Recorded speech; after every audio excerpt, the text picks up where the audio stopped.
Alors,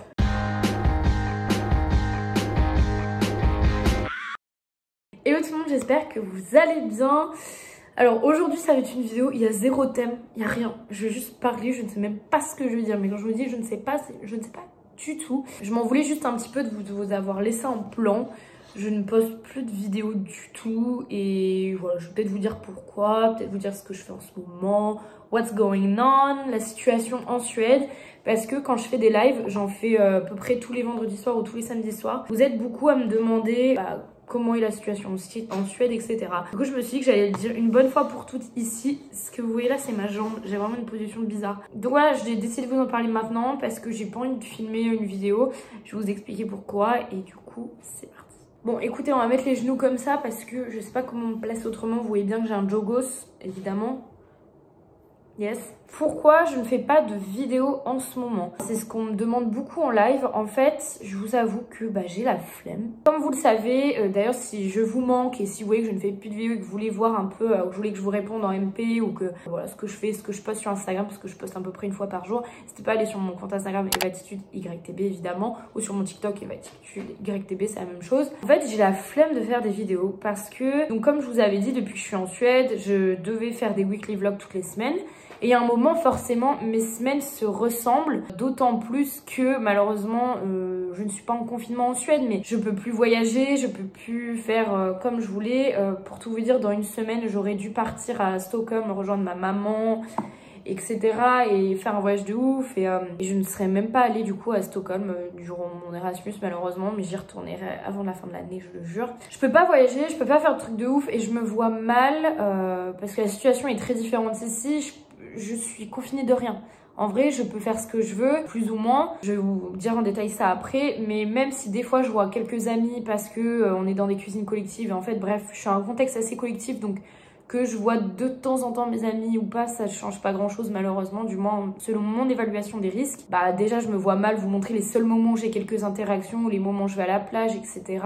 Parce que, à un moment, c'est toujours la même chose. Et parce que, bon, voilà, c'est pas non plus le mood. Et je me vois mal aussi juste vous filmer mon quotidien parce que je fais pas grand chose. Donc à quoi ressemble ma vie en ce moment et ensuite je vous parlerai du confinement en Suède. Ma vie en ce moment, je me lève, je fais du sport. Ça par contre ça va faire un mois que je crois que je tiens. J'ai repris le Top Body Challenge comme pour la 5 ou 6e année consécutive je dirais. Là ça a commencé un peu à me barber, là je suis à la semaine 7 ou 8 clairement et c'est 3 séances. Du coup je fais 3 et 3 par semaine, donc je fais 6 séances de sport par semaine et ça m'aide beaucoup à tenir, qu'il y ait confinement ou pas d'ailleurs. Ça me fait trop du bien de faire du sport, clairement. Ensuite, quand j'ai fait mon sport, je me douche, blablabla, je mange et vers 14h, je suis prête. Prête à quoi? Je ne sais pas parce que souvent je me maquille, je me prépare, mais je ne vois et je ne fais rien de la journée. Et ensuite, l'après-midi, donc mon quotidien, c'était soit quand il faisait beau, d'aller en ville, d'aller à la plage, de lire un livre parce que j'ai repris cette habitude-là. J'ai 2 livres en cours en ce moment. J'ai The Highly Sensitive Person de Helen Aron, je vous en parle beaucoup sur Instagram, qui est au sujet de l'hypersensibilité et en anglais. Et je lis aussi Le Lambeau de Philippe Luçon, qui est au sujet des attentats Charlie Hebdo de 2015. Donc je lis une fiction et de la théorie et ça me fait du bien. Ou bien, évidemment, et ce qui a été mon plus gros quotidien ici, je travaille puisque j'ai des cours à distance et notamment des rapports à rendre. Là, on est le 1er 2 mai aujourd'hui, je dois les rendre pour le 19 mai. J'en ai déjà fini un depuis très longtemps et j'en ai un autre un peu à finir, mais pareil, j'ai quasi fini. Ce qui fait que quand t'as fini tes cours, t'as rien à faire. Moi j'ai pas de partiel écrit pour ces matières là, c'est juste des rapports et vu que j'ai travaillé sur mes rapports très tôt et tous les jours et de façon assez intense je dois dire, j'ai rien à faire d'obligatoire. Ce qui fait que j'ai envie d'un peu d'en profiter pour ne rien faire déjà, pour faire des choses un peu différentes. Du coup, découvrir TikTok, on rigole, mais moi ça me passionne là, vraiment je kiffe. Pour suivre des webinars, des conférences, de certaines boîtes de com, boîtes de pub et tout, ça j'aime bien. Ce qui fait que j'ai pas envie de filmer une vidéo parce que déjà j'ai plus rien à dire. Vous le savez, quand j'ai rien à dire, je ferme ma bouche, je ne filme pas. Et quand je ressens le besoin d'extérioriser, c'est là que je vais filmer. C'est pour ça que quand j'ai habité seule, c'est là que je faisais beaucoup de vidéos. Ici, évidemment, je suis toute seule, mais voilà, je suis dans un contexte différent, j'ai grandi. Et là, je suis un peu en rupture de stock de sujets. Vous avez beaucoup envie que je parle de religion, que je parle encore d'hypersensibilité. Religion, pourquoi pas, la mort, pourquoi pas. C'est des sujets un peu dark, mais bon, c'est des thématiques qu'il faut aborder quand on a un avis sur tout, j'ai envie de vous dire. Et je l'ai jamais encore fait, donc pourquoi pas. Et l'hypersensibilité, là, je tourne un peu en rond parce que je suis toujours au même stade, on va dire. Et forcément, il m'arrive des petites crises de temps en temps, mais ça se tient. Et évidemment, par contre, il est vrai, je devrais vous faire mes vidéos que j'ai en stock, les différences entre la France et la Suède, tout ça. Après, vu le contexte, vu le confinement et tout, je sais pas, je suis pas dans le mood, je voulais trop faire une dégustation de produits suédois devant vous. Pareil, je me vois pas aller dans le supermarché acheter mes trucs là, comme ça. Honnêtement, quand je vais au supermarché, bien que la situation soit différente ici, j'y vais surtout pour acheter à manger et du désinfectant pour les mains, voilà.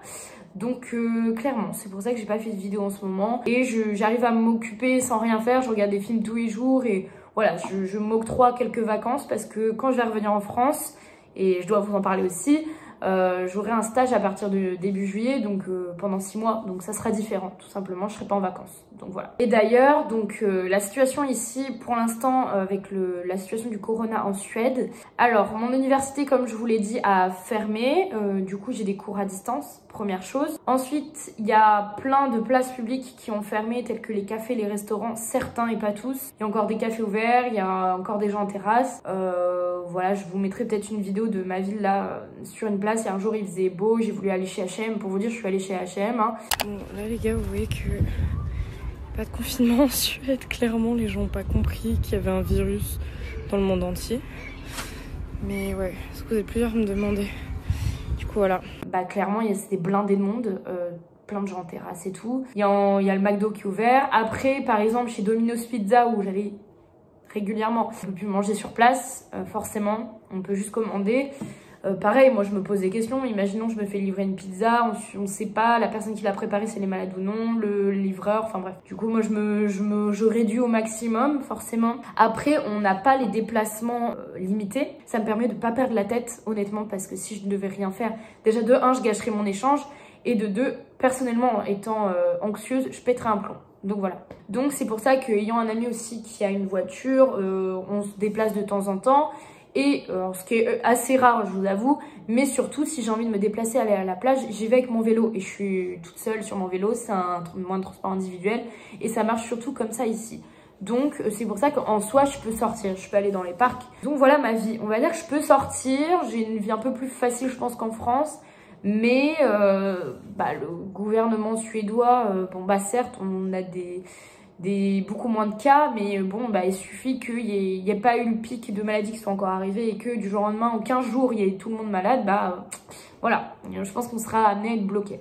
Et du coup, dans cette voie-là, je devais rentrer en France le 7 juin et j'ai décidé de décaler au 15-18 juin parce que déjà je veux trouver un avion, j'ai envie de rester là le plus tard possible et je sais pas, déjà je me vois pas encore rentrer déjà. De base j'avais étendu ma date de retour parce que je m'étais dit que j'allais peut-être pas trouver d'avion si facilement en fonction de la situation. Donc on verra, j'ai élargi on va dire ma chambre, l'occupation de ma chambre. Donc voilà, ça c'est le projet et logiquement je rentre mi-juin et je commence un stage sur Paris ou en télétravail.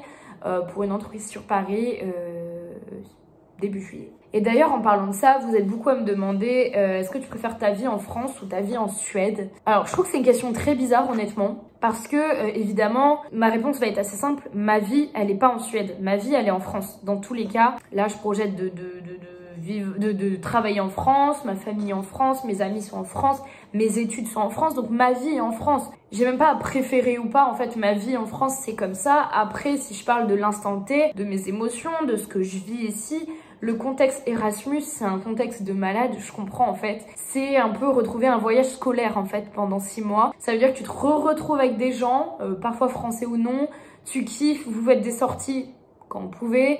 On a fait des excursions en Laponie, d'ailleurs je vous invite à aller regarder ma vidéo sur la Laponie juste ici en petit i. C'est énorme en fait, on se sent libre. Oui, certes, j'ai des cours, mais j'en ai très peu. J'avais 6 heures de cours par semaine. Pour moi, c'est rien. Et d'ailleurs, je vous avoue que j'ai trouvé ça un peu aberrant, hein, honnêtement. Après, je suis tombée sur les cours qui étaient comme ça. Mais ça n'empêche pas que j'ai beaucoup appris. J'ai beaucoup appris parce que quand t'as pas de cours, déjà tu les bosses bien parce que t'as que ça à faire. J'ai beaucoup appris et j'ai adoré la façon dont j'ai dû rédiger des rapports. C'est un truc technique, je vous le dis maintenant parce que j'en ferai pas une vidéo. Mais en fait, ici, on nous a demandé de rédiger des rapports. Donc, par exemple, un sujet sur le marketing, en prenant des notions de marketing, je vais tout piocher dans des ressources scientifiques, articles scientifiques, en citant la source. Je ne pouvais rien écrire sorti de nulle part, en fait. Il fallait que ça soit prouvé, il fallait que j'explique mon point de vue et il fallait absolument pas que ça soit du plagiat, surtout. Ce qu'on pratique beaucoup en France, je trouve. Du coup, à chaque phrase, j'avais entre parenthèses l'auteur et la date. Alors, peut-être pour vous, dans certaines études en France, c'est tout à fait normal. Moi, on m'a jamais demandé de faire ça de toute ma vie. Je pensais que c'était ça que j'allais faire en école de commerce et ça n'a jamais été le cas. Dans mon école, de mon année et dans mes cours, je comprends pas trop pourquoi, mais du coup le fait de faire ça ici, ça m'a vraiment appris une rigueur de dingue et j'ai beaucoup lu et ça m'a beaucoup nourri parce qu'enfin les connaissances, je comprenais que c'était quelqu'un qui avait fait une thèse ou autre dessus et que c'était fondé et je peux avoir retenu le nom de la personne et garder ça en tête et je trouve ça hyper enrichissant. Et c'est valoriser le travail de grands intellectuels, scientifiques, experts. Donc voilà, ça c'était le sujet des cours. Donc j'ai beaucoup appris et comme je vous disais, le fait de ne pas avoir beaucoup de cours, j'ai eu l'occasion de voyager, je me sens libre, je fais ce que je veux tout le temps, c'est trop bien et je pense que ça va être très dur de retrouver un rythme de travail surtout juste après. Après je suis motivée, hein. Moi je suis là pour ça aussi, en juillet je reviens pour travailler, donc je sais pas trop quoi dire. Je dirais que ça arrive au bon moment de ma vie et ça je le dirai jamais assez. Ça a été parfait. Je pense que je vais vraiment avoir le blues en rentrant et je le sais, je vous en parlerai sûrement en vidéo. On dit souvent qu'un Erasmus, tu pleures en partant et tu pleures en rentrant chez toi. Et je le comprends, j'ai enfin compris. Et les gens d'ici vont beaucoup me manquer, un point que personne ne peut imaginer, je pense. Et bref, ça a été juste, début 2020 a été un truc de super particulier dans ma vie. Là, je pense que, waouh. Et ça m'a fait du bien, quoi qu'on en dise, de quitter l'école, de ne plus être dans ce climat école de commerce. Bien que j'adore les gens, que je renie pas du tout ce que j'ai fait, je renie pas du tout mon école, j'adore. C'est pour ça que j'y suis, que je vais y retourner et que j'aurai mon diplôme. Voilà, c'est vraiment un contexte particulier de la vie en école de commerce. On est dans un autre monde, on est dans une bulle et on a beau le dire, on est vraiment... je me sens à la fois privilégiée dans le sens où j'ai vécu plein de choses de malade, mais en même temps je me dis on est vraiment des petits cons. On se rend pas compte qu'on est dans une bulle et qu'en fait quand on va en sortir on va se prendre une claque. Et heureusement j'ai toujours eu les pieds sur terre et j'ai des proches qui font que j'ai les pieds sur terre et de base c'est même pas mon milieu, du coup j'aurais toujours été sur terre je pense. Vous savez j'ai été pom-pom par exemple, quand je pense qu'à mes amis... je leur parlais que des pom-pom du show ou tel pas, compter tant de points. Il n'y a pas que ça, après il y a plein d'autres trucs sur lesquels j'ai un avis. Il y a des événements de l'école où j'en ai parlé pendant des semaines à mes potes et je comprenais pas pourquoi ils s'en foutaient, mais tu m'étonnes. Enfin, pour le monde extérieur, ça ne vaut rien. Et j'espère que les gens de mon école et qui vivent tout ça, qui misent tout là-dessus, qui pour eux l'école souvent est une fin et pas un moyen, je vous souhaite de sortir de votre bulle à un moment parce que ça peut faire mal. Voilà, et ça c'est mon avis, hein. Là je le dis complètement subjectivement, je le dis complètement gratuitement parce que le fait d'être partie maintenant, ça va m'avoir un peu remis les pieds sur terre. J'ai bien pu réfléchir à ce que je veux faire dans la vie, à la vie que je veux mener. J'ai tellement appris, j'ai envie d'en pleurer dès que j'en parle, je suis désolée. Je suis grave émotive, hein. Alors oui, j'ai aussi appris que j'étais extrêmement émotive durant ce voyage parce que je suis pas dans mon contexte habituel. Et j'ai été tellement émotive, je pleure pour rien tout le temps. Enfin voilà, bref. Et au moins ça me permet de très bien appréhender mon année entière de stage qui va arriver et qui va être pour construire ma vie. Et moi, mon but dans la vie professionnelle, dans mes stages, c'est d'avoir une montée exponentielle, déjà d'aller dans les entreprises de mes rêves et de me dire que rien n'est impossible, de me battre pour ce que je veux faire, de découvrir, d'apprendre, d'essayer.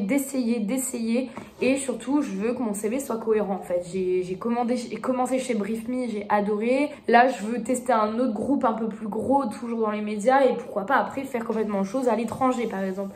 Vraiment, je pense que je vais essayer de repartir à l'étranger en janvier. C'est mon objectif parce que y a que maintenant que je le ferai. Et maintenant que je suis lancée et que j'ai compris que j'en suis capable, j'espère que je vais pouvoir m'organiser quelque chose avec le peu d'argent que je vais avoir eu de mon stage. Enfin voilà, moi je vous fais à tous de gros bisous. Je vous ai juste donné de mes nouvelles comme je le pourrais faire à un ou une amie. Prenez soin de vous, vraiment bon courage. Et si vous avez des idées de vidéos, toujours dites-les moi en commentaire. Si vous avez surtout envie de réagir à mes posts, à mes photos que je fais, J'en fais beaucoup ici en Suède. J'en poste une à peu près sur Instagram par jour. N'hésitez pas à me suivre là-bas qui est EvaTituYTB. Vraiment, c'est le réseau social le plus simple pour moi en ce moment et que j'adore. Et c'est là que j'ai le plus de retours d'ailleurs. Et sur TikTok, parce qu'on rigole sur TikTok.